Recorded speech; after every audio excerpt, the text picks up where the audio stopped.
বাংলাদেশের মানুষ আজ ঐক্যবদ্ধ। তারা আর কোনো ফ্যাসিস্টের জায়গা বাংলাদেশে দিবে না।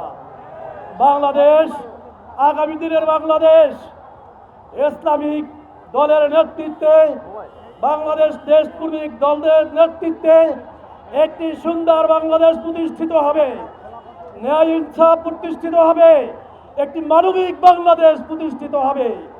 দুর্নীতি বাংলাদেশে আর রাখা যাবে না।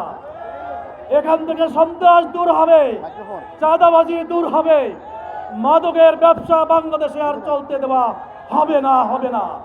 আসুন আমরা ঐক্যবদ্ধভাবে আগামীতে যে কোনো কর্মসূচি আসবে সেই কর্মসূচি ময়দানে আমরা পালন করব।